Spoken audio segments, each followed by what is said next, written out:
ठीक है। Anti defection law किनके बीच किनको हुआ? झारखंड मुक्ति मोर्चा के लोबिन हेम्ब्रम, बोरियासी, साहेबगंज एंड जेपी पटेल, मांडू, कहाँ? रामगढ़। ठीक है, करंट है। इसके अफेयर्स पे आते हैं। डिस्क्वालिफिकेशन क्या है? डिस्क्वालिफिकेशन का कोई ये है constitutional banking? Constitutional banking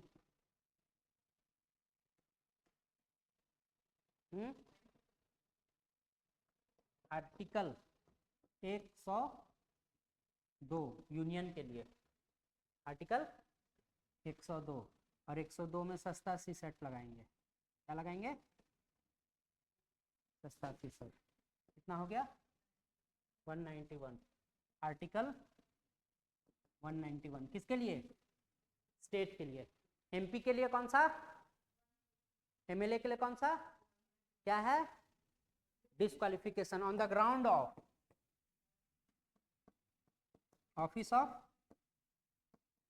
profit, किसी लाभ के पद में हो, on the ground of mental illness, दिवालिया है ना, और आईबी इंसॉल्वेंसी, क्या?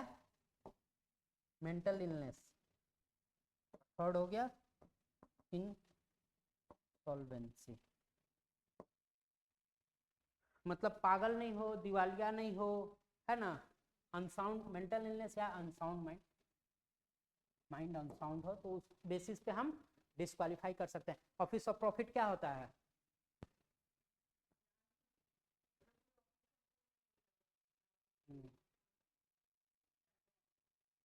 सिर्फ पैसा? सिर्फ पैसा नहीं, कोई ऐसा ऑफिस होल्ड कर रहा है जहां से उसको या तो पैसा आ रहा है, या तो वो स्टेट ओन्ड हो या स्टेट फंडेड हो, है ना। ये नहीं कि अपना बिजनेस कर रहा है उसको हटा देंगे, नहीं, that is not office of profit. For example Dheeraj Sahu MP हैं, उनका अपना बिजनेस है, तो सारा बिजनेस बंद कर दिए? नहीं, क्यों? That is not office of profit. Office of profit क्या है? वैसी चीज जिनसे उनको फेम मिलता हो, है ना। फॉर एग्जाम्पल आप कहीं से चुनाव लड़ने वाले हैं और कहीं एक ऐसा ऑफिस है जो आपको रिकॉग्नाइज करा रहा, फेम करा रहा, वो नहीं होना चाहिए। फॉर एग्जाम्पल जया बच्चन को डिस्क्वालीफाई किया गया था इस बेसिस पे कि वो फिल्म एसोसिएशन बोर्ड जो है उनकी भी मेंबर थी, है ना, वो ऑफिस भी होल्ड करती थी। तो कहीं ना कहीं लगता था कि नहीं वो ऑफिस ऑफ प्रॉफिट है, पैसा नहीं आता था लेकिन पावर आ रहा है, फेम आ रहा है, तो या तो पैसे आए या तो पावर या फेम आए, that is office of profit. Disqualification under article 102 and 191, Jharkhand के एमएलए को ये किया गया, डिस्क्वालीफाई किया on the basis of article 191। Constitutional banking हो गया। अब आते हैं स्टैट्यूटरी बैकिंग, कोई है? आरपीए एक्ट 19,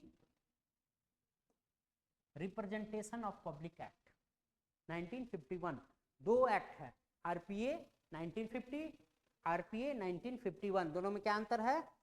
आरपीए 1950 में क्या लिखा हुआ है? कंस्टिट्यूएंसीज, क्या नाम, ठीक है। और 1951 में जो आरपीए एक्ट आया उसमें क्या लिखा हुआ है? कोड ऑफ कंडक्ट, है ना, फॉर गवर्नमेंटल बिजनेस, है ना, आरओपी सीओडी, ठीक है, समझ में आया? आरपीए एक्ट क्या कहता है?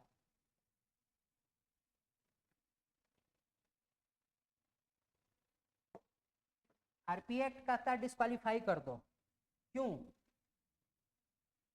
For allowed to +2 years of imprisonment, मतलब 2 साल या 2 साल से अधिक का जेल हुआ हो तो उसको डिस्क्वालीफाई कर देना है। सेकेंड,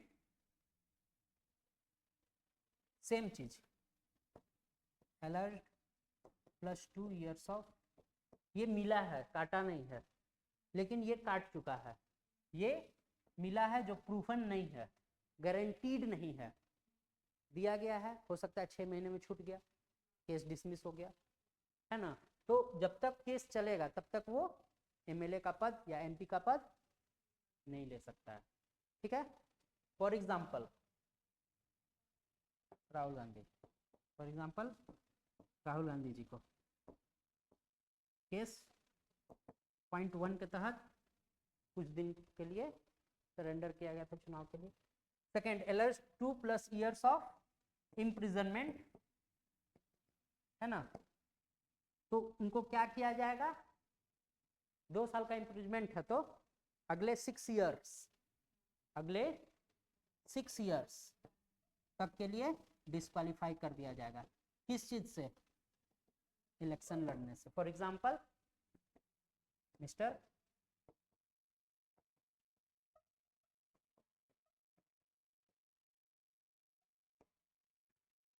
समझ में आया, कोई शेड्यूल एंटी डिफेक्शन को लेके, शेड्यूल टी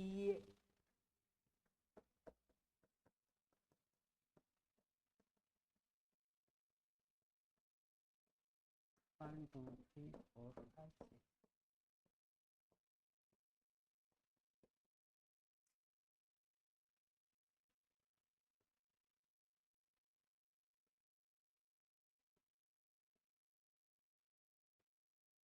कौन सा शेड्यूल डिफेक्शन को बताता है, 10 शेड्यूल 10 क्या बताता है, डिफेक्शन, दल बदल, आया राम गया राम। आया राम गया राम का कॉन्सेप्ट कहाँ से आया, गया राम करके कोई थे, है ना, बार बार पार्टी वार्टी चेंज करते थे, तो उसी से आया आया राम गया राम वाला कॉन्सेप्ट, जिसको बोलते हैं डिफेक्शन, ठीक है ना। कौन सा कॉन्स्टिट्यूशनल अमेंडमेंट से आया, 52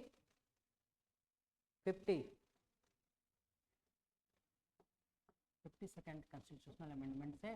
शेड्यूल 10 तो स्टार्टिंग में नहीं था, 8 शेड्यूल थे, 10वां शेड्यूल आया, 52nd constitutional amendment act. Voluntary gives up membership, अगर कोई मान लो ये कर दे, खुद ब खुद चाहे कि नहीं हम गिव अप करना चाहते हैं, वॉलेंटरली गिव्स अप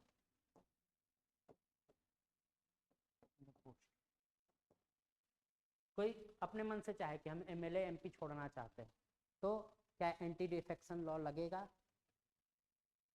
नहीं, ठीक है।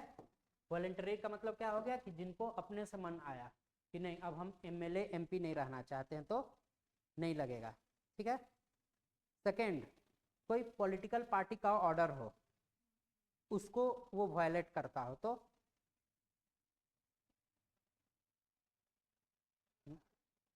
लगेगा, है ना।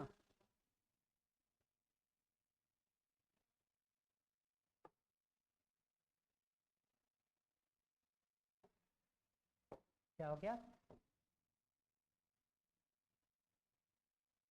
पहला तो हो गया वॉलेंटरली अपने पोस्ट को छोड़ देता है।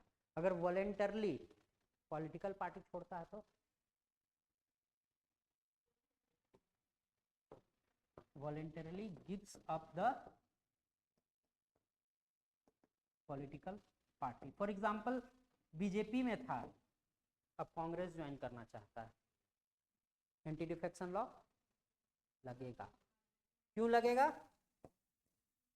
क्यों लगेगा पता है, सिंपल एक बात बताते हैं, बस वो याद कर लो ना तो समझ में आएगा क्यों लगेगा नहीं लगेगा। पहला बात, जब वो कंस्टिट्यूएंसी में उठा, बीजेपी से उठा, है ना, आपने वोट किया तो सिर्फ आपने उस आदमी को वोट नहीं किया, आपने उस पार्टी के सेंटिमेंट को भी वोट किया, है ना, आपने उस पार्टी के सेंटिमेंट को भी वोट किया, आपने एक ओवरऑल देखा कि जो पार्टी को हम वोट करने जा रहे हैं वो पूरा ओवरऑल काम क्या की। सिर्फ आदमी को वोट नहीं मिलता, पार्टी को भी वोट मिलता है, ठीक है ना। तो आपने एक पार्टी को वोट किया, फॉर एग्जाम्पल बीजेपी को वोट किया या कांग्रेस को वोट किया, है ना, तो आपने क्यों वोट किया, आपने उनके काम को देख के। लेकिन अगर वो जाता है असेंबली में और पॉलिटिकल पार्टी को छोड़ देता है, वॉलेंटरीली रिजाइन कर देता है, तो उस पर एंटी डिफेक्शन लॉ लगेगा। थर्ड, कोई इंडिपेंडेंट आदमी हो, इंडिपेंडेंट पार्टी से आया, इंडिपेंडेंट पार्टी से आया, ठीक ना, वो ज्वाइन कर लेता है पॉलिटिकल पार्टी। फॉर एग्जांपल कोई आया बाहर से और बीजेपी ज्वाइन कर लिया, इंडिपेंडेंट, क्या उस पर एंटी डिफेक्शन लॉ लगेगा? क्यों? 6 मंथ बाद में बता रहे हैं, पहले ये बताओ लगेगा कि नहीं?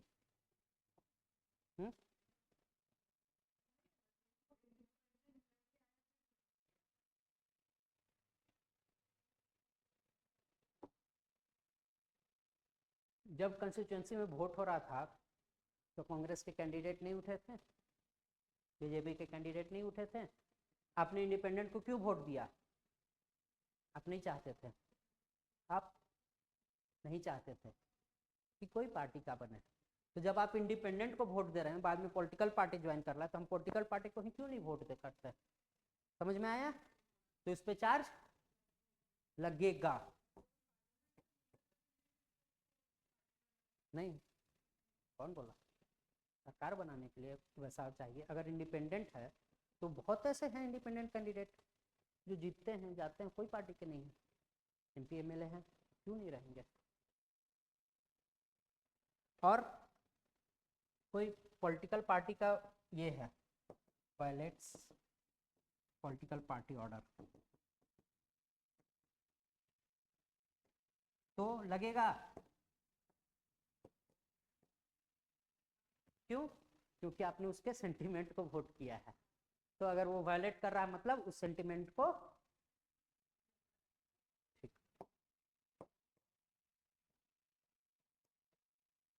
स्पीकर या चेयरमैन किस पार्टी के होते हैं?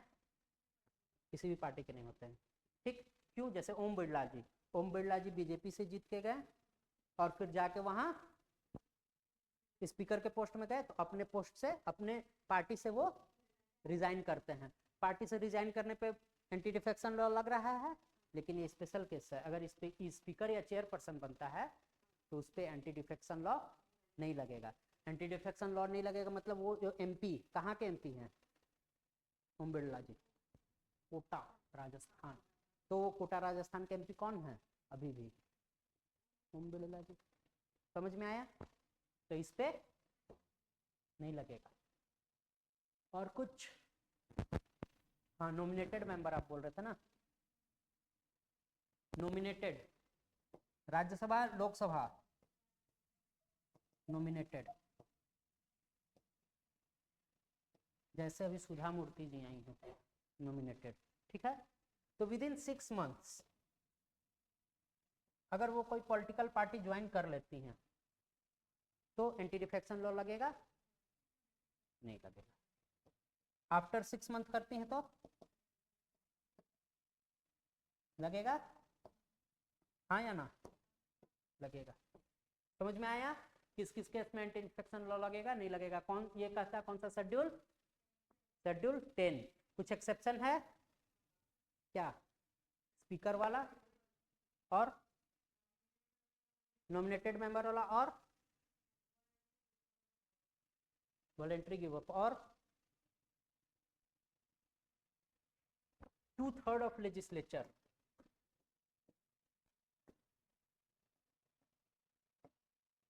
अगर चाहे तो किसी पार्टी में मर्ज कर सकता है। मतलब समझ में आया? जैसे मान लो कि 90 मेंबर कहीं का था, फॉर एग्जांपल कांग्रेस 99 मेंबर है ना। अगर कांग्रेस चाहे किसी पार्टी के साथ गठबंधन करने का, मर्ज करने का, है ना, तो कितने मेंबर का स्वीकृति चाहिए? 2/3, मतलब 66 लोग अगर कहेंगे MP कि नहीं नहीं, हाँ होना चाहिए होना चाहिए, तो मान लिया जाएगा। 33 नहीं भी कहेंगे तो मर्ज हो सकता है। और मर्ज होने के बाद क्या उनमें एंटी डिफेक्शन लॉ लगेगा? नहीं। कब नहीं लगेगा? जब 2/3 मान जाएंगे। अगर 2/3 नहीं मानते हैं तो उन पर एंटी डिफेक्शन लगेगा। समझ में आया? बस झारखंड का न्यूज़ था। आपके लोकेलिटी का है।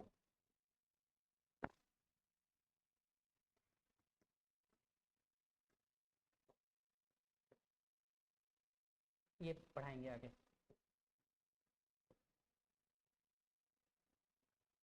डिमनेशिया है ना, डिमनेशिया बीमारी है भूलने वाली, जो लोग भूल जाते हैं धीरे धीरे, कुछ भी चीज़ याद रही धीरे धीरे, जैसे ओल्ड बढ़ते जाता है डिमनेशिया का खतरा बढ़ते जाता है। इसको कैसे रिड्यूस करना है? एक्सरसाइज कीजिए, मेडिटेशन कीजिए, लाइफ स्टाइल सुधारिए, यही सब है।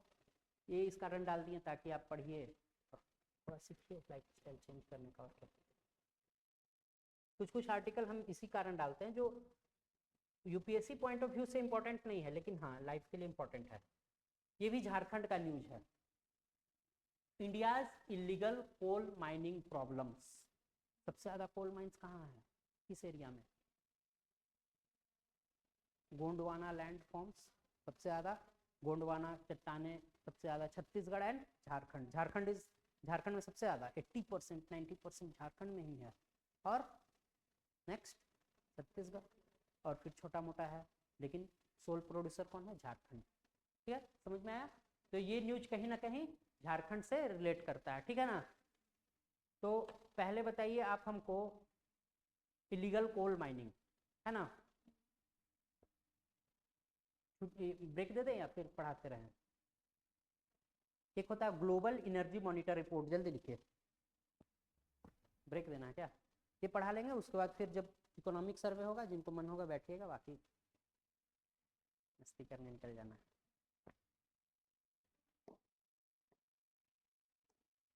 क्या है? ग्लोबल एनर्जी इकोनॉमिक रिपोर्ट क्या कहता है?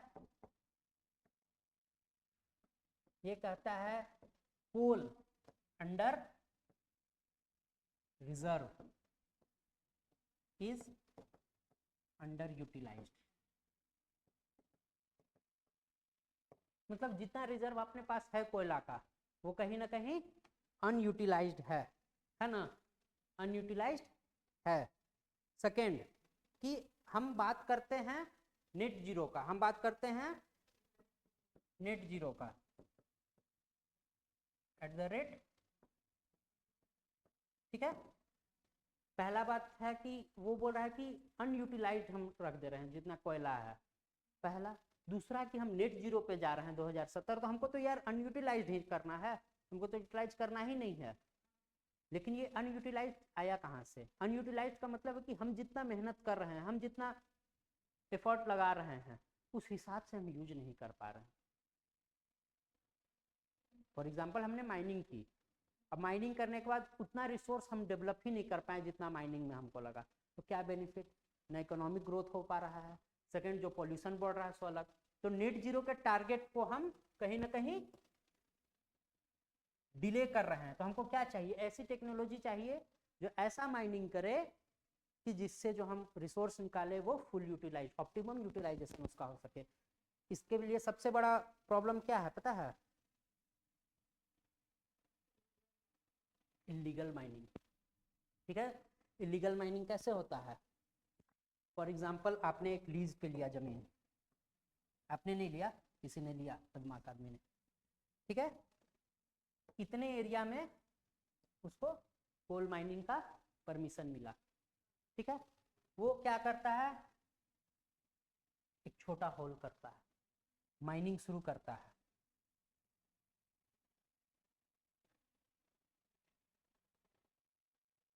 क्या समझ में आया? दिख तो इतना ही रहा है ऊपर से, लेकिन माइनिंग पूरा हो चुका है। इसको क्या बोलते हैं? रैटफॉल माइनिंग। इलीगल माइनिंग का सबसे बड़ा फैक्टर रैटफॉल माइनिंग। ये बैन किया है सरकार, लेकिन फिर भी होता है। क्यों? क्योंकि बहुत हजारडस है। रानीगंज मूवी देखे हैं? हाँ, उसमें यही रैटफॉल माइनिंग के कारण ही लोग फंस गए थे। तो इसमें काम करवाना भी बहुत हार्ड है। सेकंड है कि उतना यूटिलाइज नहीं हो पाता है, लेकिन लोग क्यों करते हैं? पैसा, है ना।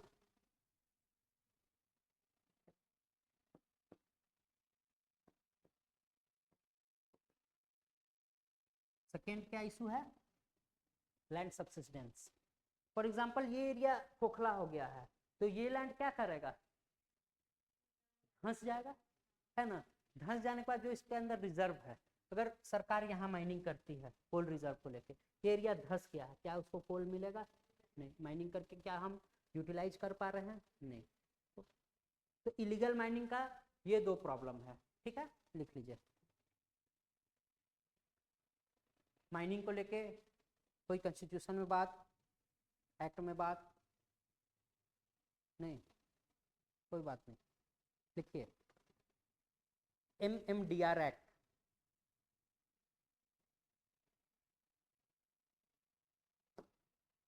कौन सा act, MMDR, full form MMDR act, mines and minerals development and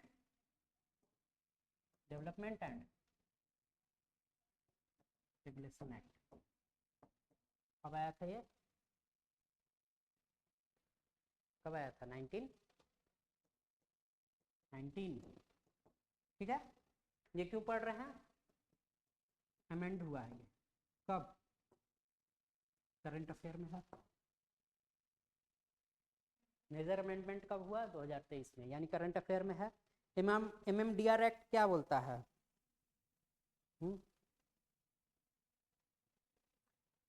MMDR act बोलता है कि स्टेट गवर्नमेंट जो है वो क्या बनाएगी, रूल्स, किसके लिए, माइनिंग लीगल हो या इलीगल हो के लिए रूल्स कौन बनाएगी, स्टेट। ट्रांसपोर्ट करना हो कोल का तो कौन बनाएगी, स्टेट। स्टोर करना हो, इन्वेंट करना हो, इन्वेंट्री कौन बनाएगी, स्टेट। यानी पावर किसको दिया गया ज्यादा, स्टेट को, ठीक है।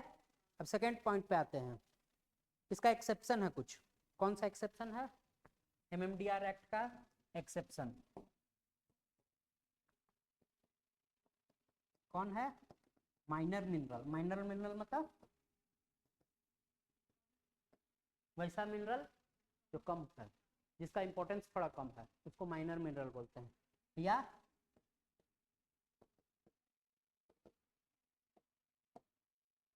For example Jaduguda, Jaduguda uranium है, एटॉमिक मिनरल है, वो MMDR एक्ट के अंदर आएगा, ठीक है। चलिए आगे बढ़िए।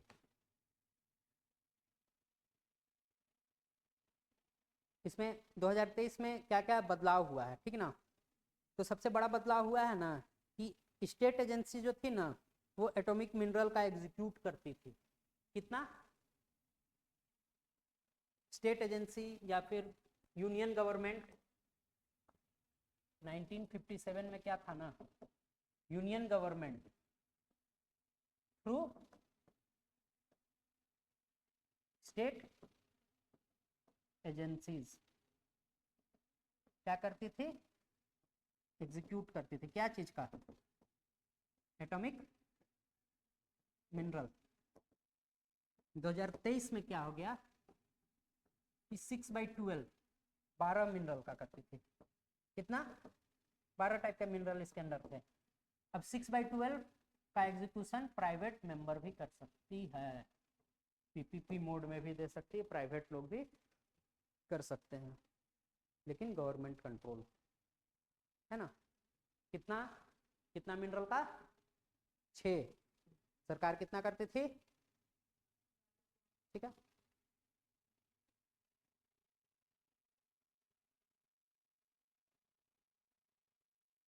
कुछ कुछ बात है, जैसे माइनिंग जो है मैन्युफैक्चरिंग का बैकबोन है, ठीक है। कोल में अपना प्रोडक्शन कितने लेवल पे है वर्ल्ड का, first, second, third, fourth, second, ठीक है। सबसे बड़ा रिजर्व झारखंड, पहला कोल माइन, ये सब फैक्ट है, CGL दे रहे हैं तो आ जाएगा। फर्स्ट कोल माइन कहाँ?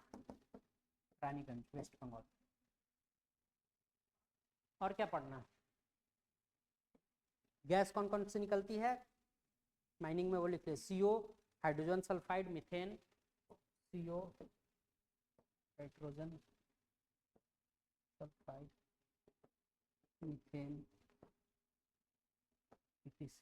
जो बहुत हजार्डस है, ठीक है, इसी को कहीं ना कहीं कंट्रोल करना है। और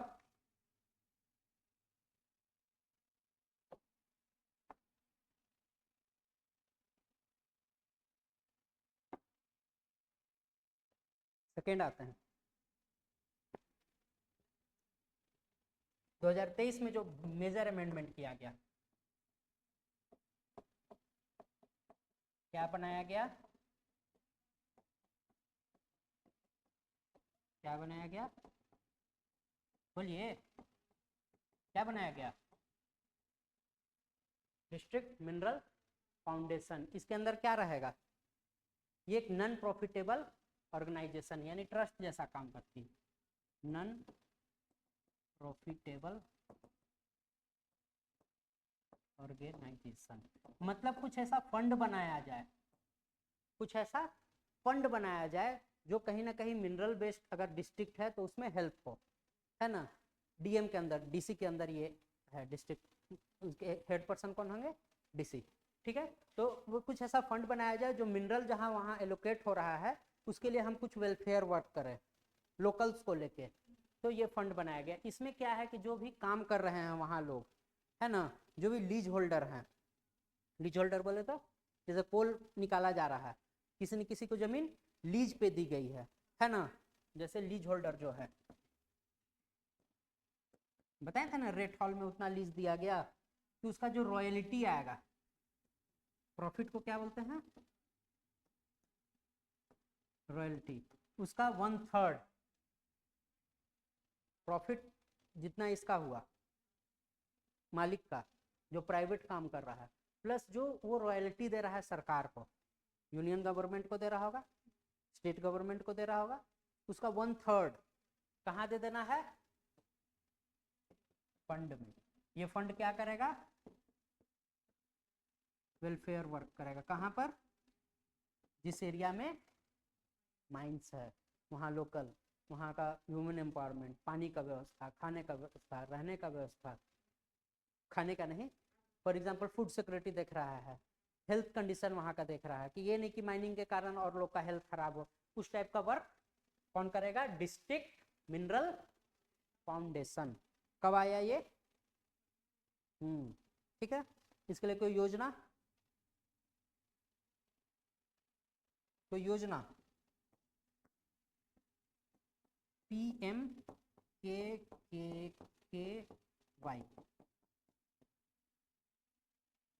प्रधानमंत्री खनिज क्षेत्र कल्याण, लिख लीजिए।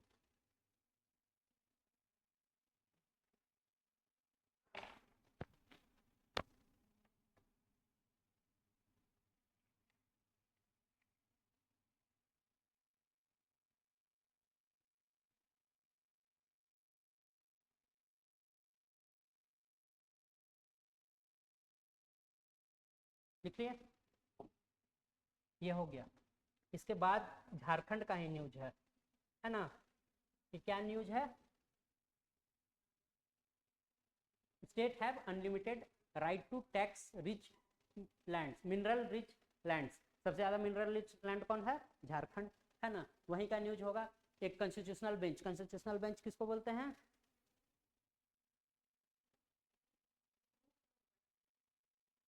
कितने जज?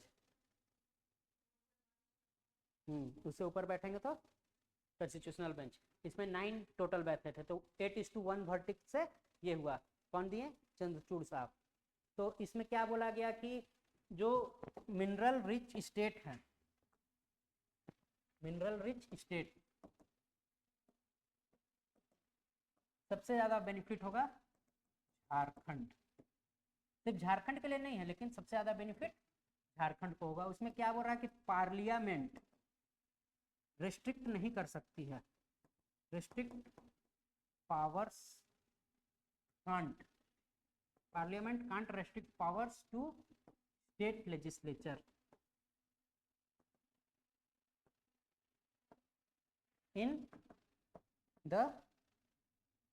in the cases of mining of minerals, ठीक ना। यानी पावर को बढ़ा दिया गया, स्टेट के पावर को बढ़ा दिया गया। पहला पावर बढ़ाया गया MMDR एक्ट में भी बढ़ाया गया था और फिर यहाँ से भी बढ़ाया गया।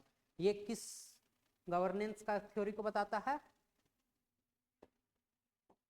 फेडरलिस्ट, हम लोग फेडरल है ना, तो फेडरलिस्ट प्रिंसिपल ऑफ गवर्नेंस को बताता है।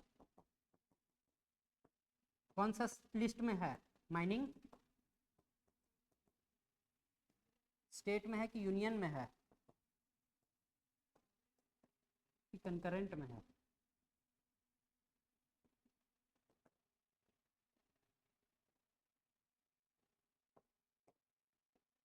यूनियन का 54 नंबर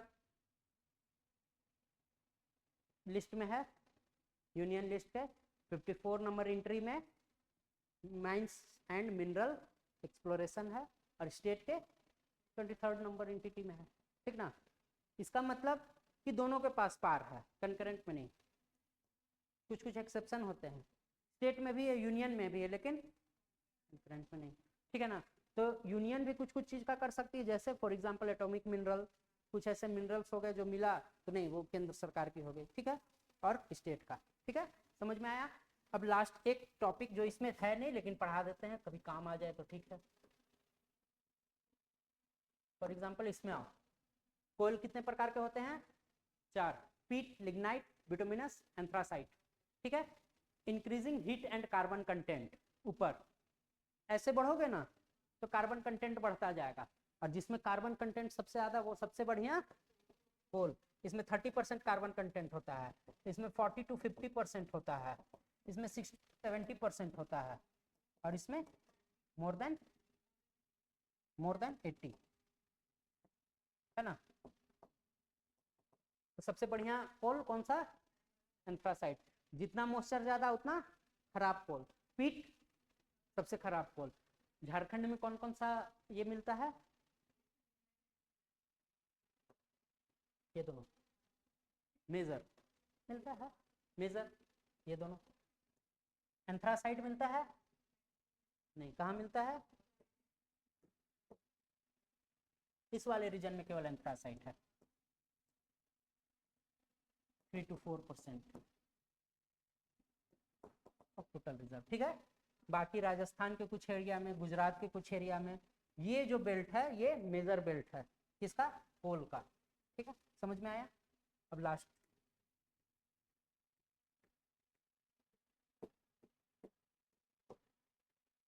पेरिस ओलंपिक आएगा, पेरिस ओलंपिक और बताएंगे, लेकिन अभी बात किया जा रहा है कि ट्रांसफॉर्म किया जा रहा है, गेम विलेज बनाया जा रहा है। 1000 किलोमीटर का ट्रैक बनाया गया है जिसमें साइकिलें चल सकें। क्यों? ओलंपिक में, पेरिस ओलंपिक में 1000 किलोमीटर का ये बनाया गया है, वे बनाया गया है साइकिल चलाने के लिए। क्यों? क्योंकि ग्रीनर है ना, 100% ग्रीनर ओलंपिक का प्लानिंग चल रहा है, ठीक है। अभी पहला न्यूज आया है, धीरे धीरे जैसे आएगा आप लोगों को बताया जाएगा, ठीक है। That's all for today, thank you.